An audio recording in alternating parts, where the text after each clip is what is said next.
بسم اللہ الرحمن الرحیم۔ صرف 5 منٹ کا مدرسہ قرآن و حدیث کی روشنی میں 317واں دن 17 ذی القعدہ۔ نمبر 1، اسلامی تاریخ۔ قاضی شریح رحمۃ اللہ علیہ کا تاریخ ساز فیصلہ۔ قاضی شریح رحمۃ اللہ علیہ، جنہوں نے عالم اسلام میں 60 سال تک قاضی یعنی جج کی حیثیت سے خدمت انجام دی، ان کی سب سے بڑی خوبی یہ تھی کہ وہ فیصلہ کرنے میں کسی سے متاثر نہ ہوتے تھے، چاہے خلیفہ وقت ہی کیوں نہ ہو۔ چنانچہ مشہور ہے، ایک مرتبہ حضرت علی رضی اللہ عنہ کی زرہ کھو گئی جو ایک یہودی کے ہاتھ لگی۔ جب حضرت علی رضی اللہ عنہ نے اس زرہ کو یہودی کے پاس دیکھا تو قاضی شریح رحمۃ اللہ علیہ کے یہاں مقدمہ پیش کیا اور بطور گواہ کے حضرت حسن رضی اللہ عنہ اور قمبر نامی ایک شخص کو پیش کیا۔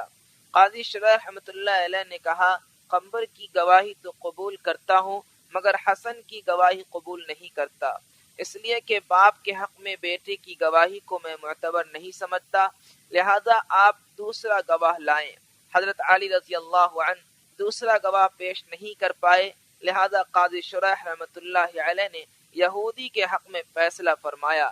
ذرا غور کیجئے، مقدمہ میں ایک طرف یہودی ہے اور دوسری طرف خلیفہ راشد حضرت علی رضی اللہ عنہ ہیں، اور گواہ حضرت حسن رضی اللہ عنہ ہیں، جنہیں حضور صلی اللہ علیہ وسلم نے جنت کے نوجوانوں کا سردار کہا ہے، مگر فیصلہ یہودی کے حق میں ہوتا ہے۔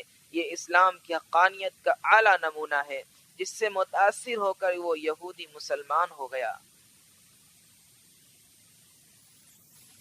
نمبر 2، اللہ کی قدرت، پیڑ پودوں کی سیرابی۔ اگر ہمیں کسی اونچی جگہ پانی پہنچانا ہو تو مشین اور موٹر کی ضرورت پڑے گی، اس کے بغیر اوپر پانی پہنچانا ہمارے بس کی بات نہیں۔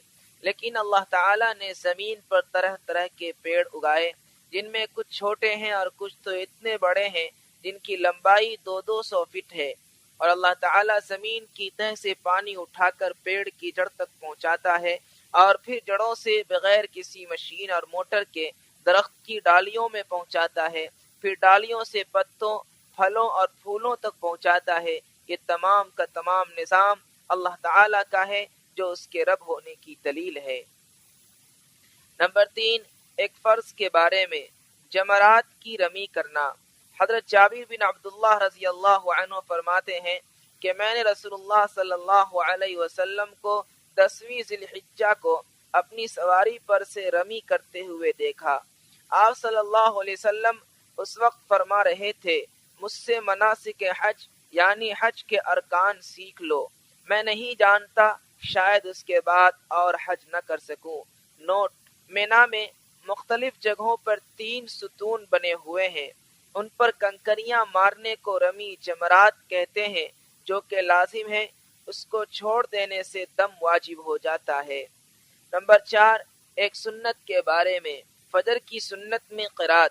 حضرت عبداللہ بن عمر رضی اللہ عنہ فرماتے ہیں کہ میں برابر 1 مہینے تک دیکھتا رہا کہ رسول اللہ صلی اللہ علیہ وسلم فجر کی سنت میں قل یا ایھا الکافرون اور قل هو اللہ احد پڑھتے تھے۔ نمبر 5، ایک اہم عمل کی فضیلت، بیوی کو شوہر کے مال سے صدقہ کا ثواب۔ رسول اللہ صلی اللہ علیہ وسلم نے فرمایا، اگر کوئی عورت اپنے شوہر کی اجازت سے اس کے مال سے اس طرح صدقہ کرے کہ کوئی فضول خرچی اور مال کی بربادی نہ ہو تو اس کو اس صدقہ کا پورا ثواب ملتا ہے، اور شوہر کو بھی اتنا ہی ثواب ملتا ہے، اس کے لیے وہ کما کر لایا ہے۔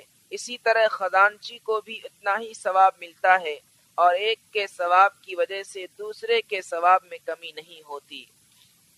نمبر 6، ایک گناہ کے بارے میں، جمعہ کا چھوڑنا۔